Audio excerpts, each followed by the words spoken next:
Sorry it took me a while to get to this. Last year was weird. First I made a video about an Xbox 360 game, then I made something pretty good that got decent traction, so I followed it up with a video about the Battle Royale franchise, drank some serious summer depression juice and came out of that with a video I was really proud of that the algorithm wasn't, and rounded it off by talking about The Mask starring Jim Carrey and the Sanda anime.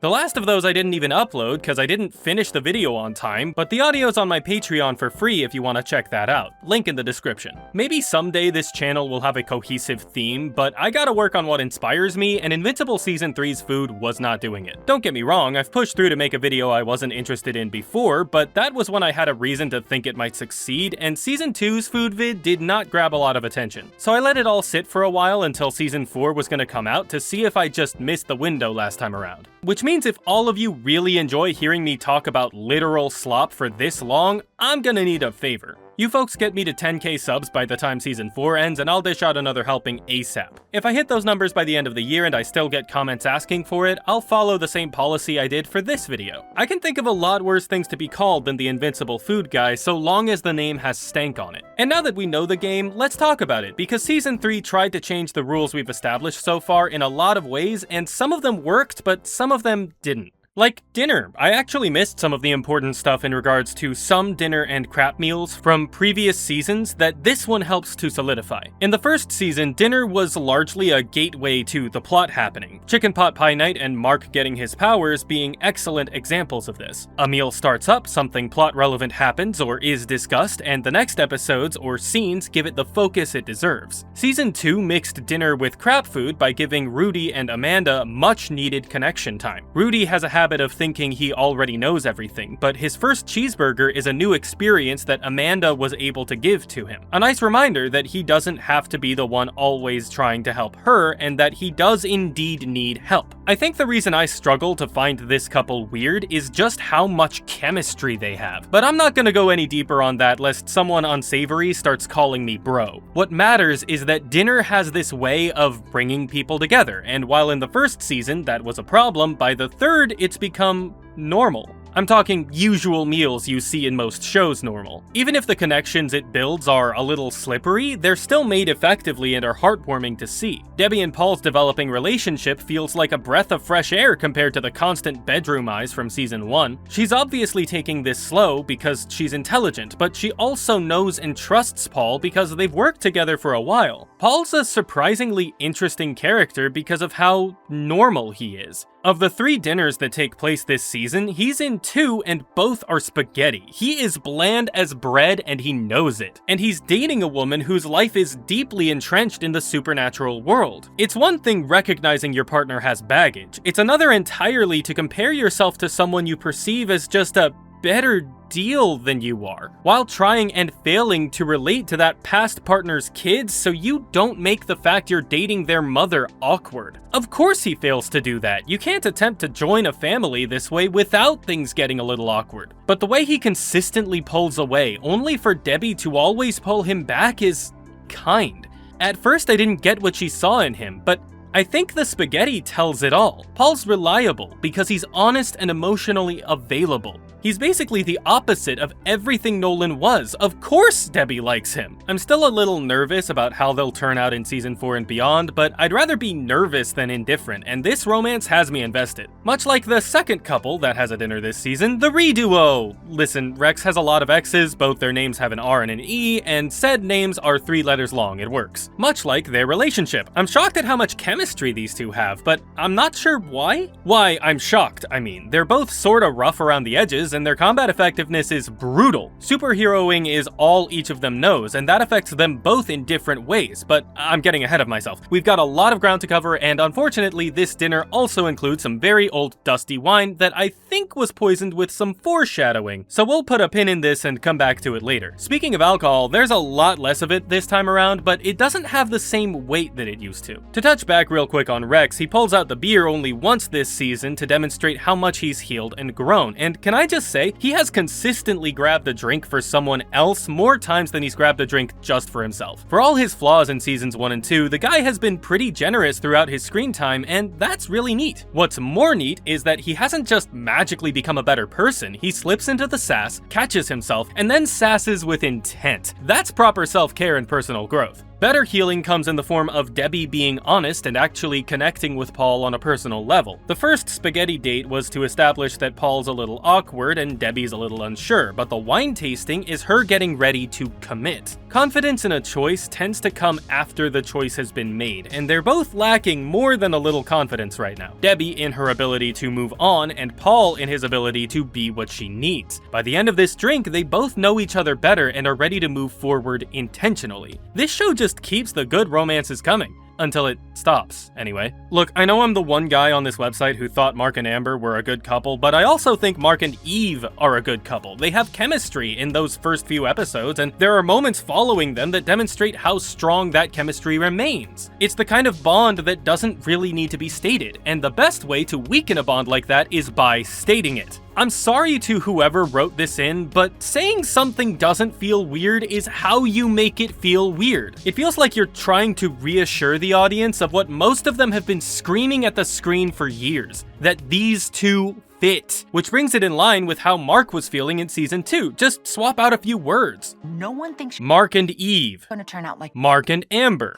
Then why would you even say it? I know why they put this in. These two are weird people who live weird lives, and their relationship starts out with a weird note. So they address that weirdness here to help each other move past it. The entire Immortal Future arc happens during this drink, and that's all about Mark acknowledging that under certain circumstances, dead is better. So there's absolutely some healing going on here, but I would have appreciated it more if it was just about that rather than how awkward things should be between these characters. Sorry, getting ahead of myself. Alcohol hasn't changed meanings from season 2. It's still medicine and very effective as such. No other scene demonstrates this as well as Rex and Ray's dinner. It's a bonding opportunity and a healing opportunity. Where most dinners in past seasons had alcohol in them, this one is in part about the alcohol. It's bad. Really bad. Bad enough that it gets both of them eating to get the taste out of their mouths. Like how their careers as superheroes have exposed them to all kinds of bad experiences, and now they seek each other for comfort. They have different ideas of how to move on from those traumas, but that doesn't stop them from being together and being happy about that, for as little time as they have. Look, I usually save the sappy stuff for the end of these videos, but we're talking about Ray here. And Rex quickly shot to stand beside her as one of my favorite characters of the series. I think I deserve to rip off the band-aid. Okay, let's talk about Groceries.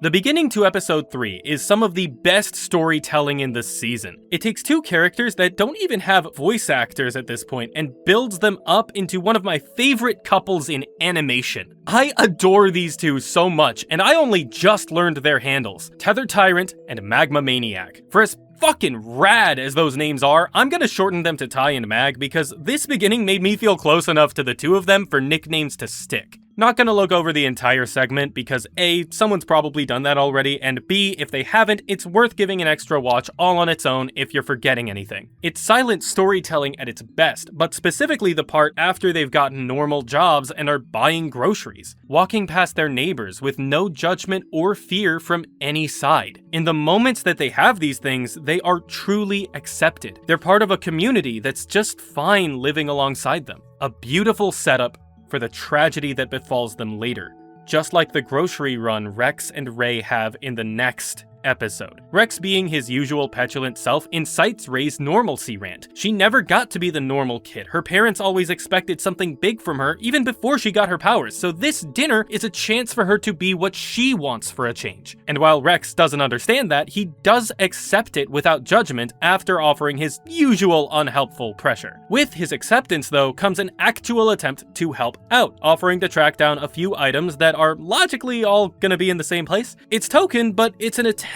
and that's more than he ever gave before. Until some hero stuff goes down outside and he's super hyped to do the thing he loves most. This is a good example of a bad attempt to be a better person. On Rex's end, Ray sets boundaries here very effectively, while it takes Rex a minute to recognize them. The moment he does, he immediately jumps into offering assistance by focusing on what he likes rather than what would actually make things easier on Rei. And once an opportunity to fulfill his life's purpose arises, the person he likes falls by the wayside. Though, to be fair, at least he has a purpose. Superheroing isn't just what he was taught, it's who he is, and more importantly, who he wants to be. Not just for the adoration, although that's definitely a big part of it, but also for the feeling he gets when he saves lives and stops bad guys. He's found something that makes him whole, a career path that drives him, and that's more than a lot of people can say. Rei, on the other hand, has been doing what she was told she should her entire life, fulfilling her parents' dreams, following Cecil's orders. She never chose the hero life. The hero life chose her. Even if they both started from the same place, Rex reciprocates that now, which is a healthier mindset than what Rei has in this scene. Her rejection of that life later is a healthy decision because rather than getting jazzed up like Rex does the moment shit goes down, she looks at her grocery list and sighs.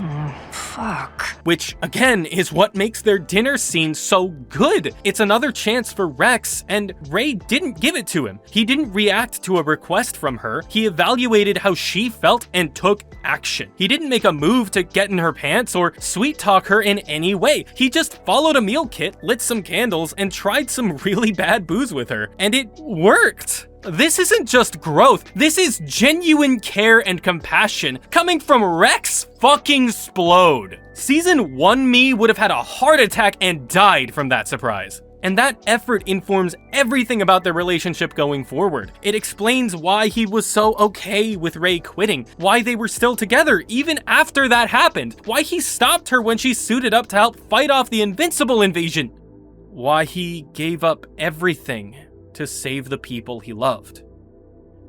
Rex still had growing to do, but he was growing, and he was doing it with intent, which is why it mattered so much. He found someone who understood him better than anyone else could, and then all of that just stopped. I have a bunch of ideas for how these relationships compare. Why Ty and Mag are still together, even after being homeless and going to prison again, while Rex had to give up everything and leave Rei to be normal without him. Maybe it's that the former couple did everything together, stayed united, even in their desperation and fear and fall, while the latter may not have separated, but did act apart. But that seems too cruel to me.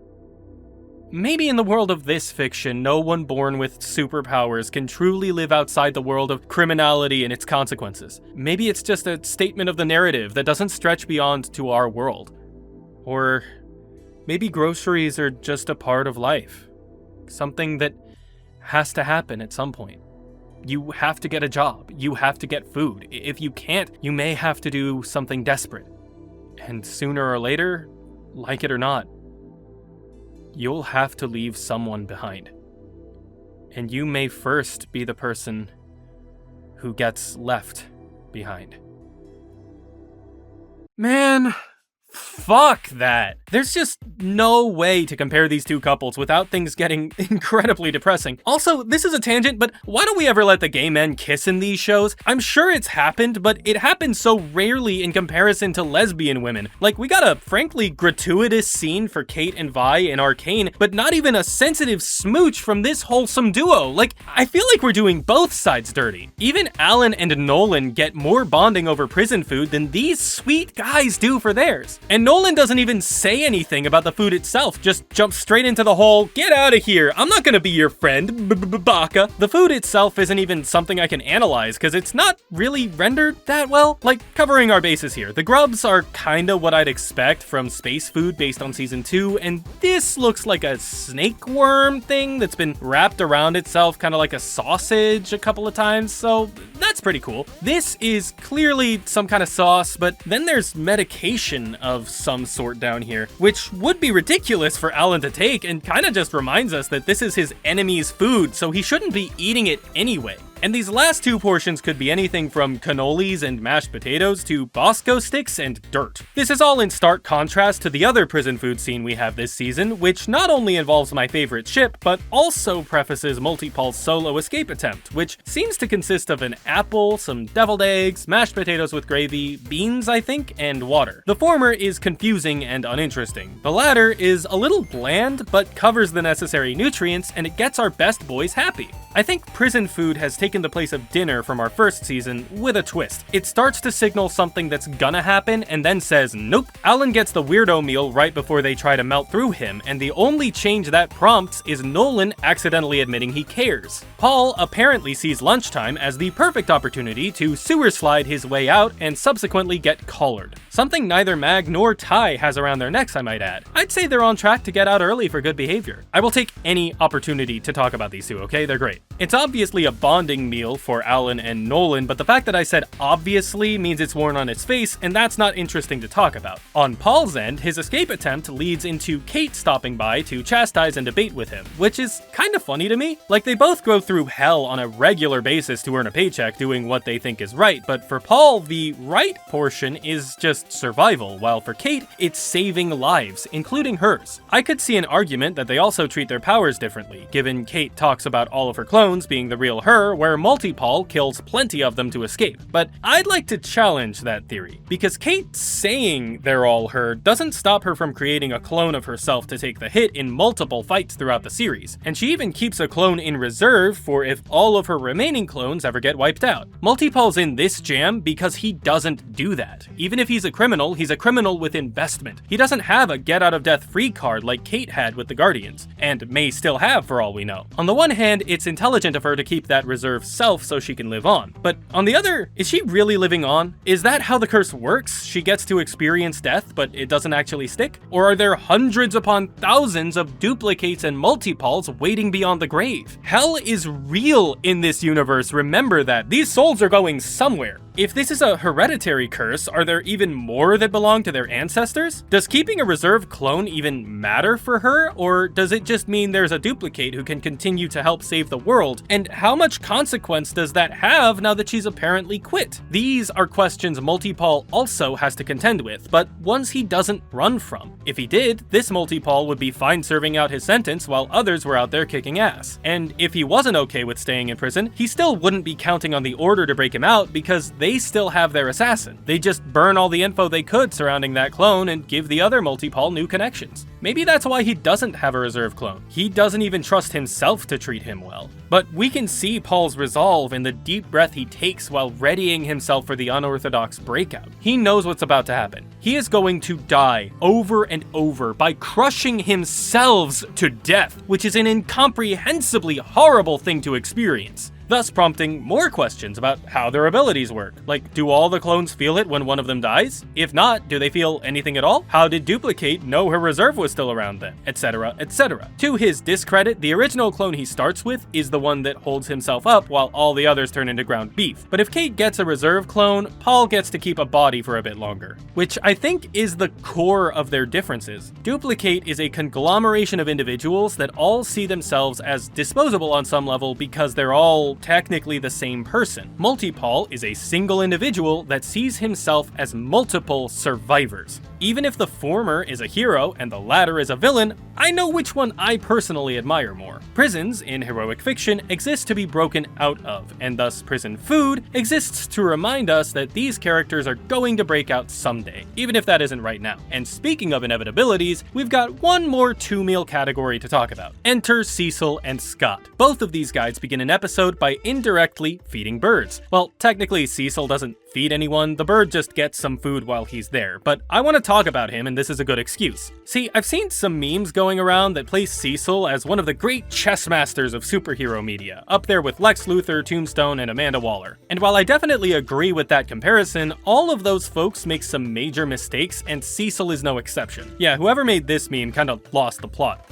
Cecil's great at repurposing people and making an effort to smooth things over when he fucks up. This meal is all about him learning how to do the first and how not to do the second. He goes through hell to put 2 supervillains behind bars and save a ton of people, and he does it all on his own as a mundane man. That's amazing. No notes. Best damn agent the GTA has right there. And he even manages to survive the ordeal, just like the 2 criminals he stopped who apparently got reformed and are working with the good guys now. So he shoots them in the head for that and goes to prison for it. This might be hard for a lot of my fellow Americans to understand, but in many countries, prisons are not a means of subverting anti-enslavement laws to get free labor out of the wrongly accused. They're actually rehabilitation centers, therapy offices, and support stations that exist to help people who don't fit in with society find a space where they can. This is the global defense agency, so it makes sense for them to take after what works rather than what's American. But it also makes sense for people like Cecil and, I don't know, just an example here, Mark, to be stuck on the propaganda machine and subdivide the world into innocent people, heroes, and criminals. Cecil shooting these 2 reformed villains is a mistake, and it's one he learns from. He cleans up the prison he's sent to, and it makes him the damn head of the GTA. And after going through all of that, learning how important it is to give people second chances to rejoin the system, he still can't figure out how to convey that knowledge to Mark, or how to deal with Mark in a way that doesn't involve violence. I honestly think this meal is about Cecil missing the mark, pun intended. Because sure, this gull gets food, but it also scares a small child. There's such a thing as too direct, too efficient. This vibe's only increased when the lady buying apples is affronted by Cecil nudging her aside. He's got a job to do, and he's still not the greatest at telling who's an obstacle and who's an ally. I think his biggest problem is actually fear. He says Mark's scaring the shit out of him when they argue about turning criminals into assets for the GTA, but at no point before this has Mark displayed any desire to harm Cecil. Sure, he shows it now, but Cecil knows Mark. Killing a man who brutalized his family was incredibly difficult for him. It's unlikely his psyche could handle murdering someone who wasn't even fighting back. Just imagine if Cecil said no here. Didn't pull out any of his forces, didn't press the sound button, didn't do anything to threaten or cause Mark any harm. Just said no.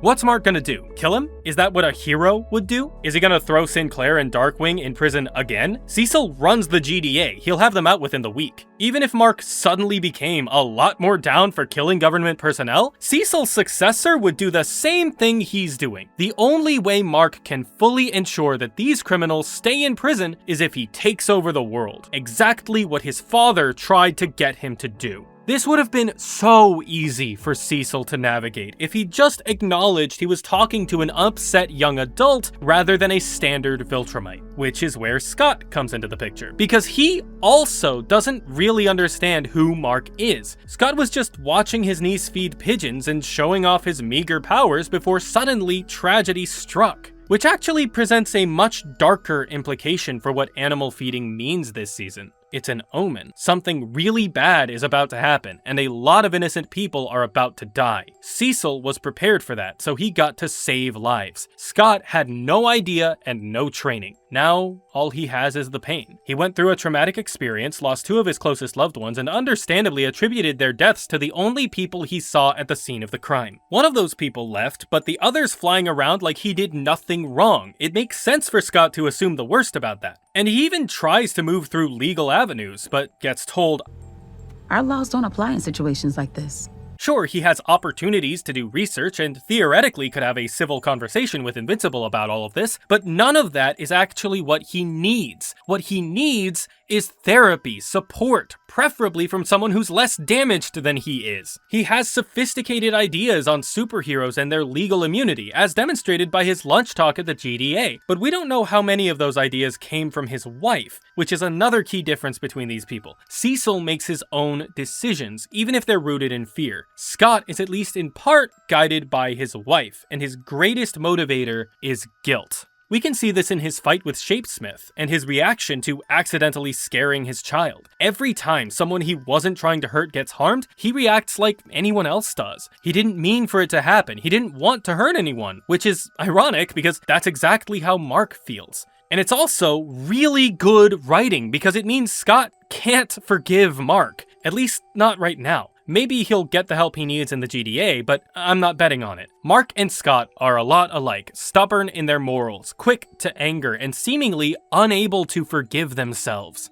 Mark can see that, while Scott refuses to believe it. It's so much easier to blame others for the flaws we see in ourselves, and that is a massive part of Invincible and Powerplex. It was also a massive part of Cecil Stedman that he managed to fine-tune. He knows he's done awful things. He just accepts that and moves on, which makes it easier for him to determine right from wrong because wrong isn't the end of the world. Sometimes wrong even preserves the world. Cecil isn't a master manipulator. He's just trying to make everything as right as it can be. Most of his lies are lies of omission, and his only mistakes are making assumptions about others. The difference between a chess master and a leader is the former treats people like tools, while the latter gives purpose to their people. And there are a fair few people in this show that could really use a better purpose right now. These whole 2-meal categories are really interesting to me because they begin 4 of the 8 episodes in season 3. It's not the first time food has ushered us into the show, but it feels like a conscious choice to do it this way, especially since even more episodes begin with it. We get woken up by coffee at the beginning of episode 5, our focus episode on Titan. Much like episode 5 of season 1 was also when we focused on Titan. Again, this feels like a conscious decision. Could just be plot pacing, let Mark establish his current view of the world before Titan tears it down, that sort of thing. It could also be something to do with the number 5 specifically, but that sounds like a rabbit hole and a half, and this video is about food. Titan's walk with his daughter in the early morning is an opportunity for us to establish the changes Big Man made. Now this is what I'm talking about. You want a chess master? Cecil's got nothing on Titan. He got the son of the greatest superhero Earth has ever known to take out his old boss so the city slums could get better, and he wasn't even lying about that. The neighborhood's clean, the people are friendly, the guys that nod his way do so with respect rather than fear. You can see it in the people's faces that they're grateful to live in Titan's neck of the woods. He said he was gonna make this city better, and brother, he meant it. Even shows that to Mark with another coffee scene in the same episode. An interaction he has planned so thoroughly that even when it goes south, he has an escape plan ready that doesn't just let him get away scot-free, it calls Mark out in the best fucking way. And even after all of that, Titan still finds a way to come out of the situation with exactly what he wants. Chess masters treat people like tools, but the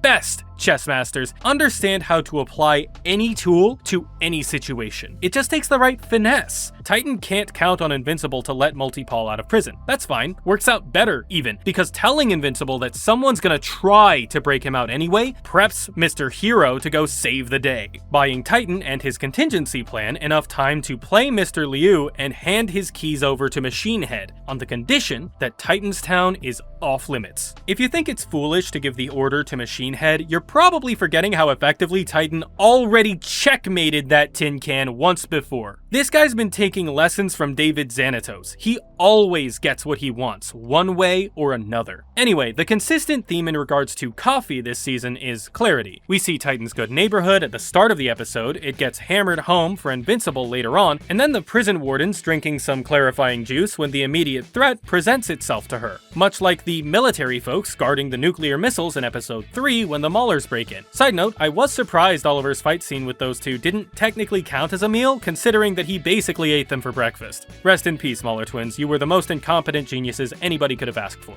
Speaking of Oliver, Debbie is gracious enough to give Cecil a cup of coffee when he comes to talk about the kid. Also, I messed up the analysis on this part at first, so this is unscripted.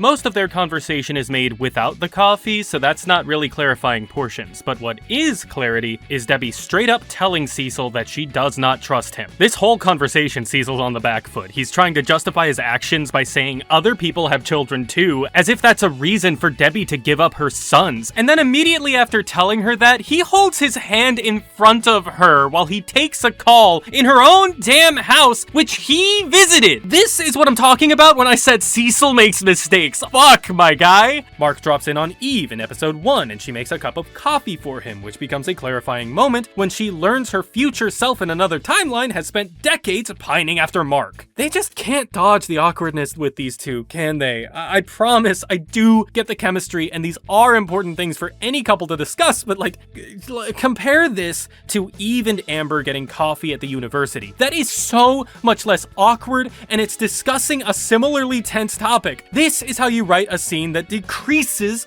awkwardness. Unfortunately, not one that passes the Bechdel test, but it does clarify that they're still friends and Amber's okay with what's going on. I felt a lot more comfortable enjoying Mark and Eve's vibes after this convo than I did after any of the meals they shared together, including the meal they share with Mark's family, the only breakfast scene in the season. It's got an awkward setup that fools no one and is thankfully brushed off and leads to regular conversation, which also contains added clarity. Clarity that stresses Debbie the hell out, which is unfortunate, but it's a change Mark deserves to pursue, even if he winds up not pursuing it after all. Okay, that was a lot, but we're almost done.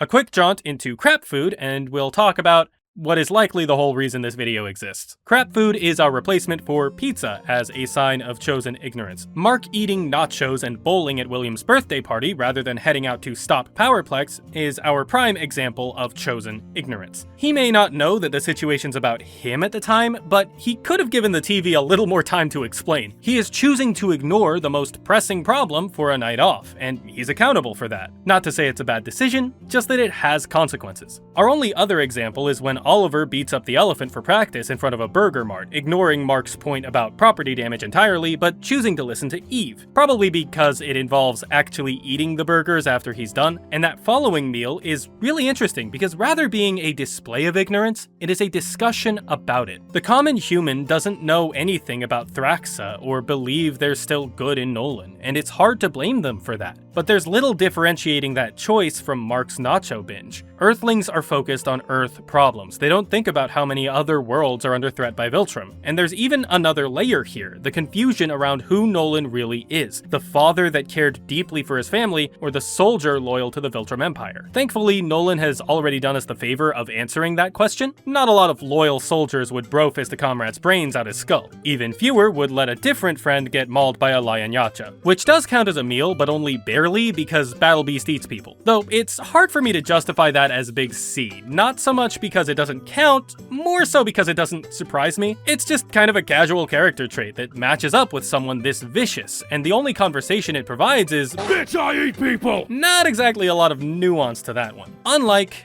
our final meal of the season and this video.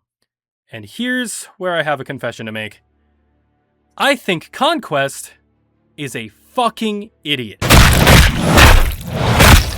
The Conquest fight is nerve-wracking and uncomfortable by design. Anyone who's done a modicum of research on the original Invincible comics knows of a few infamous panels involving some very nasty shit being done to Mark, and whether or not they adapt that to the show in any way, I believe this fight is an initial attempt to produce the same effect through a different kind of violence. Mark's people, his home, the closest loved ones in his life are killed, destroyed, and brutalized right in front of his eyes. And no matter how much he struggles against it, it just keeps happening. It's 15 plus minutes that feel like they will never end, and every single frame has us wondering if someone's not making it out of this one. And who? None of those feelings could arise from a less well-animated fight. And while the animators take some liberties, particularly the first part of it that actually contains Big C, I'm actually grateful both that they give us a break from the screaming crowds and that they put their focus on the characters we know better.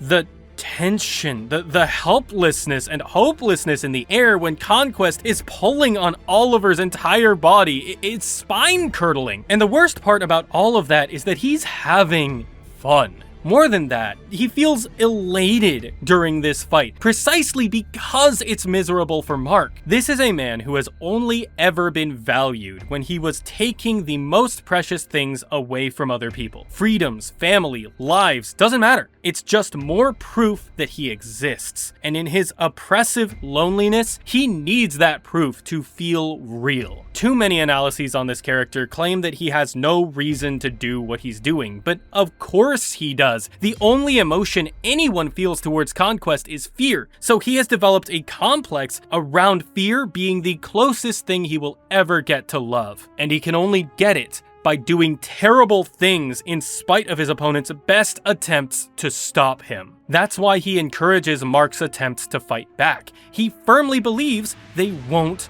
matter. He doesn't want Mark sad, he wants him afraid and angry because the fear fuels him and the anger adds spice to it. gives the fight variety. Hell, fighting Viltrumites is probably Conquest's favorite thing to do because they always think they have a chance, and seemingly everyone but Mark was wrong about that. Conquest clearly spent a lot of time thinking about his own existence, his place in the universe, in order to feel as sorry for himself as he does. And given Viltrumite's incredibly long lifespans, he would have to be very old to have such stark white hair. So when I say a lot of time, I mean it. Which makes him very well written and interesting because his debacle has an obvious solution that he absolutely refuses to acknowledge. He's so far into the Viltrumite propaganda that even when he's been ostracized by his entire race, he doesn't even think about turning against them. What he really wants is connection, and he could so easily get it if he just murdered all the other Viltrumites in the galaxy, preferably in front of a crowd of sapient creatures who could then worship him like a hero because that's what he would be.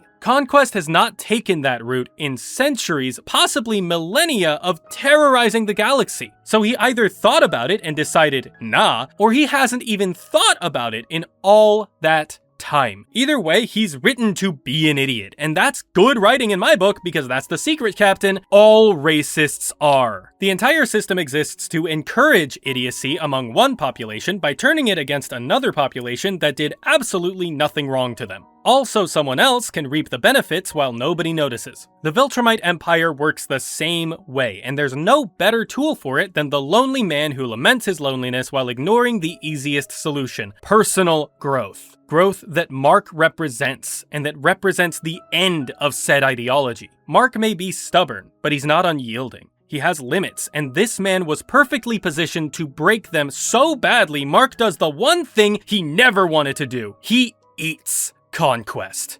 A little bit literally and a lot figuratively. Since season 1, Mark has been subjugated to the cruelties inherent to Big C, from being force-fed Subway to getting offered up to the food chain, and he never wanted anything to do with that. Just like he never wanted anything to do with the Viltrumite agenda, but keeps getting dragged back in. This is the moment when Mark realizes he either plays the game by their rules, or he loses everything and everyone he knows and loves. With that kind of motivation, he doesn't just adapt the viciousness of Viltrumite combat, he reinvents it. We haven't seen any Viltrumite in the show so far fight so hard that they break their own body to destroy their opponents. Except for Mark. From the moment his teeth pierce Conquest's shoulder, he has no concern for his own well-being or moral compass. He breaks his own arm to destroy Conquest's, bashes his own head into the man's skull. We know he's in agony because of what happened to his leg earlier in this fight, but he does not care. Because he's not fighting to take something from others. He's fighting to hold on to what he has. And no human fights more desperately than when they're fighting to protect the people they love. It's the one strength Conquest wouldn't know or believe in, and therefore the one thing that let Mark defeat him. And now that it's fully sunk in for Mark that he could face the same consequences from any Viltrumite he takes it easy on, taking it easy becomes a non-option. It'll be interesting to see how Mark develops going forward, and how the writers continue to employ this predation tool they've got going. But one thing we can expect in Season 4 is a complete 180 from the kind Invincible we've gotten to know. And given what his family has been put through so far, I think I'm here for it.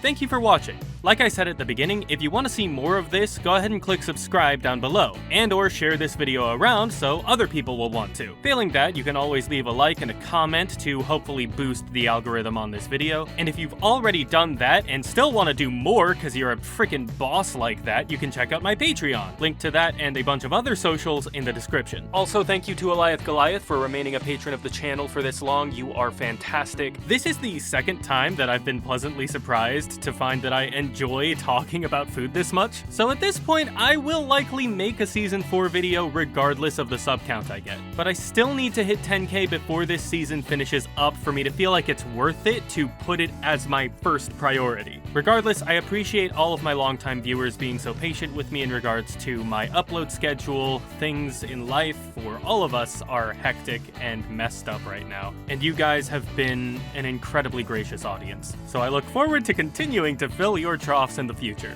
Thanks again for watching. You guys are the best. Take it easy, and I'll catch you later. Peace.